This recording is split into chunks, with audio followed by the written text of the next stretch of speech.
Taiwan's security measure is on high alert following China's military presence around its borders. What role can we expect from Japan to the so-called potential takeover of China to Taiwan? Let's bring in Dr. Satoru Nagao, non-resident fellow at Hudson Institute. Thanks for joining us this evening. Thank you very much for inviting me. Let's start the Global Affairs Insider. What is the stand of the Japanese government when it comes to China's potential takeover to Taiwan? If Japan will not cooperate with the United States to support Taiwan, Taiwan will fall. So China take over Taiwan. So that is not acceptable for Japan. This means that Japan cannot escape this issue. In the past, former Prime Minister Shinzo Abe said, Taiwan's emergency is Japan's emergency. So that is true. Because if Japan cannot escape from this conflict as a supply line to defend Taiwan, there is a possibility China will attack Japan to cut the supply line. So this means that anyway, Japan needs to support Taiwan, and Japan's support means that China will attack Japan too. So Japan need to take more responsibility to defend Taiwan with the US and Philippines. So that is current situation. What are Thank your you. thoughts? What are your thoughts on Beijing's statement over Taiwan's independence? Beijing try to persuade other country that Taiwan is part of China. That is one China policy. But it is obvious that Taiwan is independent. Taiwan's government is independent, not under influence of China. And Taiwan is democratic, China is not. So because of China's rising influence, China tried to force other country to follow their view, but indeed, it is not a fact. That's why we can respect the one China policy as their policy, but we cannot accept this idea as a fact. It is impossible because it is true Taiwan is independent. So China's logic is impossible to accept. So we can, as a polite manner, we can respect China's opinion as China's opinion. That is the current view towards China's policy toward Taiwan. Given the one China policy to all nations across the world, in any event that indeed China may take over Taiwan, how do you view Japan's role on this issue? Of course, Japan do not want to change the status quo because currently the situation around Taiwan is peace, and we do not want war. So if China try to force Taiwan as a part of China's territory, if China will try to force Taiwan and to be the part of their territory by attacking Taiwan or blockading Taiwan, we will oppose any of these moves and we will support Taiwan. So that's why with that persuade the US, Japan, the Philippines, or other international community, China cannot take over Taiwan.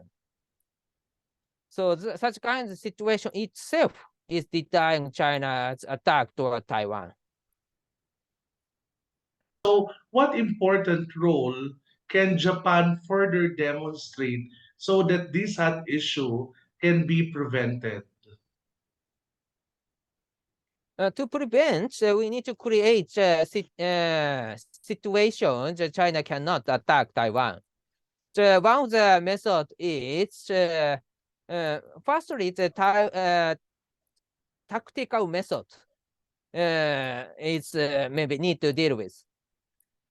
China has a will to attack Taiwan, but but China's capability is doubtful.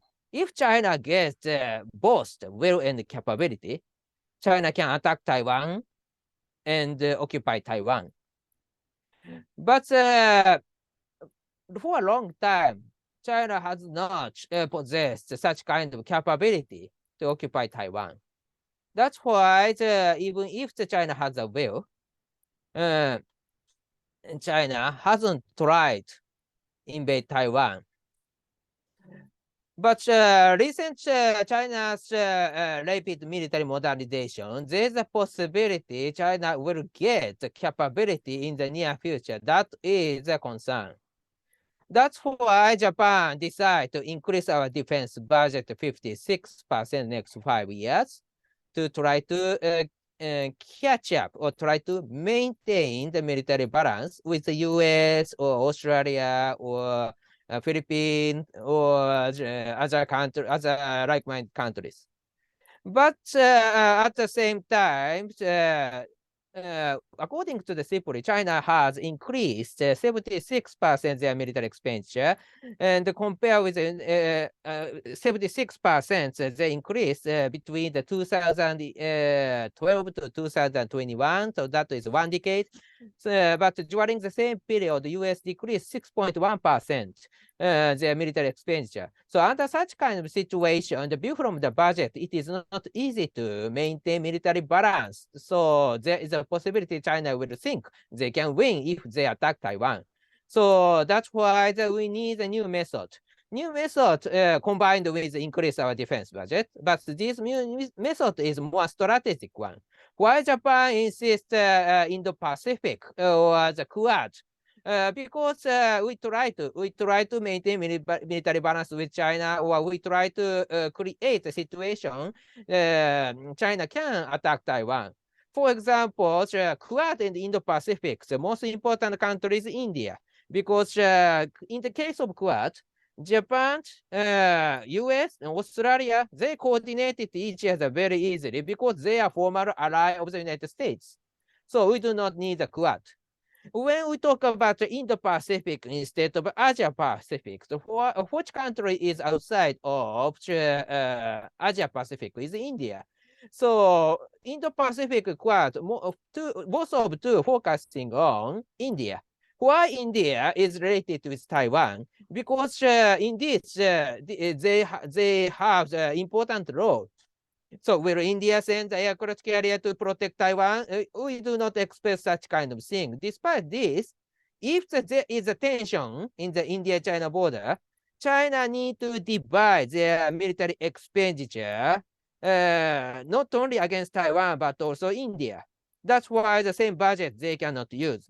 The same assets they cannot use too. For example, the Air Force is divided two sides.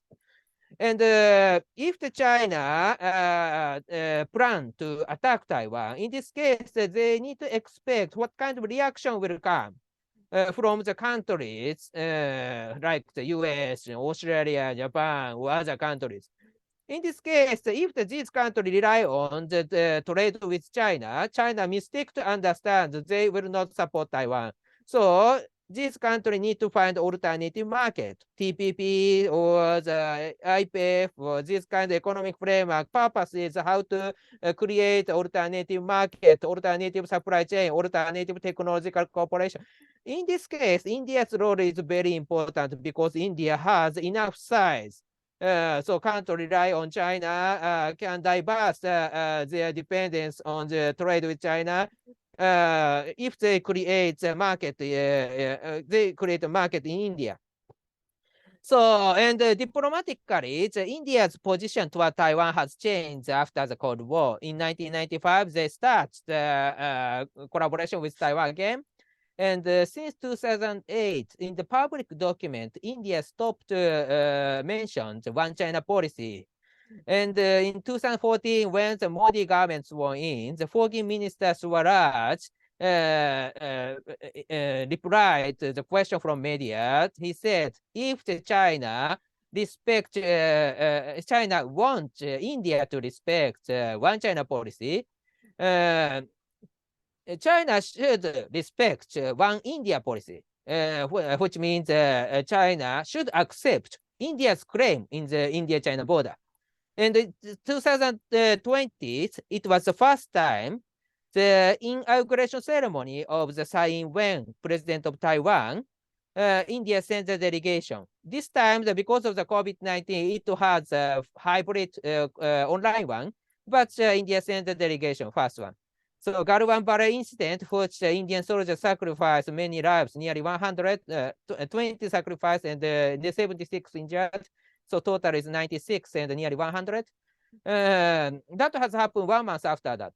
So if India try to deal with Taiwan as a sovereignty country, if the China attack Taiwan, it is a violation of the international law because they attack the sovereignty country. So rising status of the Taiwan in the international stage is also the preventing or deterring the China's attack toward Taiwan. So militarily, they can diverse. Economically, the alternative market. And diplomatically, the rise of the international status of Taiwan, rise by India. That's why Japan focusing on India. That's why the Quad and Indo-Pacific is coming. So tactically, of course, Japan try to create the capability to deter China, but at the same time, strategically, including India, is the policy to deter China's invasion toward Taiwan. So Japan collaborate with the U.S., the Philippines, of course, and at the same time, as a Quad, we cooperate with Australia and India. So these are the method, Japan's method to dissuade China to attack Taiwan. These are China's As a political analyst, what lessons can we draw in these relations or international relations happening between China versus Taiwan and Japan's great potential assistance for Taiwan's independence recently, Japan has done, for example, for example, Japan agreed a reciprocal agreement with the Australia and the Philippines. Why? Reciprocal agreement to the state of the soldiers of both countries. This means that this is an agreement to prepare to accept these soldiers, British soldier came to Japan, they need this reciprocal agreement. Australian soldier come to Japan, they need a reciprocal agreement. Of course, between the United States, there is agreement of the status of these US soldiers already. So that's why reason is not just joint exercises, I think. There's a possibility if something has happened in Taiwan, Japan will be the place of the coalition of winning. The many countries send the troops, not only the United States, but also the Australia and the British come to Japan and stay in Japan, and Japan with the supporting base for Taiwan. So Japan is preparing such kind of situation. So that's why this kind of agreement is needed. Dr. Satoru Nagao, non-resident Thank you. fellow at the Hudson Institute. Thank you. This is Reyron del Rosario. That's the Global Affairs Insider Follow us to our next episode only here in IPDCI News Channel.